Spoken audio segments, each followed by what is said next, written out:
যতদূর চোখ যায় চোখে পড়ে ছোট ছোট ঝুপড়ি ঘর। বড়জোর 12 থেকে 15 ফুটের এসব ঘরে বসবাস 3 থেকে 7 জনের এক এক পরিবারের। দেশি বিদেশি দান অনুদানে চলছে সংসার। পরবাস কাঁটাতারের বেড়ায় কেমন কাটছে তাদের এ জীবন।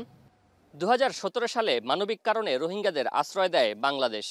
সেই থেকে 12.5 লাখ রোহিঙ্গার বোঝা বইছে বাংলাদেশ। যথাসাধ্য খরচ করছে অর্থ, পাশাপাশি নষ্ট হচ্ছে সম্পদও।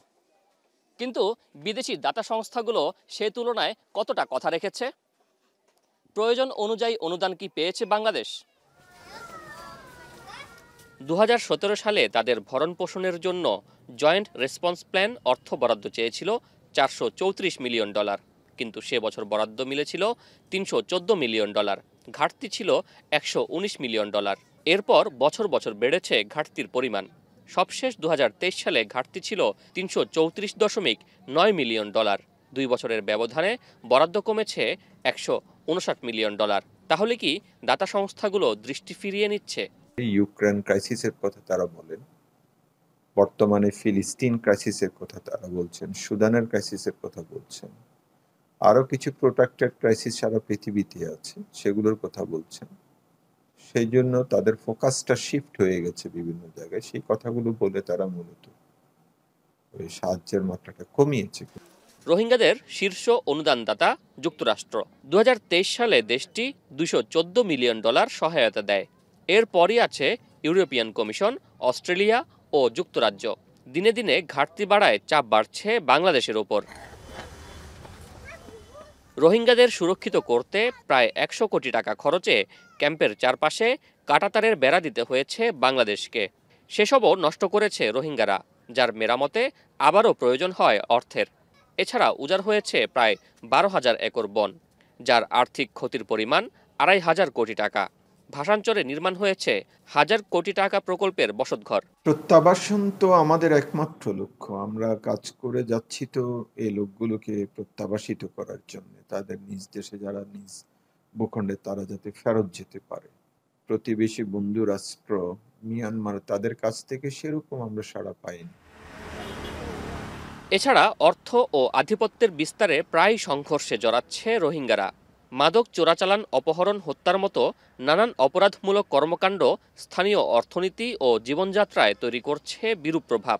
উখিয়া টেকনাফ সংলগ্ন যে এলাকাগুলো, এখানকার জনগোষ্ঠীও আস্তে আস্তে এদের সাথে একটু কিছু সম্পৃক্ত হয়ে পড়ছে, যেটা আমাদের জন্য একটা বড় একটা চ্যালেঞ্জ। এটা তো এই মুহূর্তেই এদেরকে দ্রুত আইনের ব্যবস্থায় আনা, যার জন্য আমরা কাজ করছি। এত কিছুর মাঝেও কেমন আছেন রোহিঙ্গারা জানতে আমরা যাই বালুখালী ক্যাম্পে। সেখানে কথা হয় মজিবুল্লাহ নামের এই রোহিঙ্গার সাথে। মিয়ানমারের প্রাচুর্যে ভরা জীবন রেখে উদ্বাস্তুর এ জীবন মানতে না পেরে আবেগাপ্লুত হয়ে পড়েন তিনি। এই জায়গার মাঝে তোর বসি তিনি 55 বছর পর্যন্ত আর মানে নাগেরা দেশ এড়ে আর কোনোদিন আল্লাহর রহমত কোনো কষ্ট না হয়, চলাফিরে ঠিকভাবে আসছিল, আসা যাবে ঠিকভাবে আসছিল। তো গুদা গাদি বেগুন সুন্দরী গড়ি নিজ সূর্য মানে পালন গজি এখন লাশ এটা এর আর হস্তফরি তো তাকে তো ইচ্ছা নাই।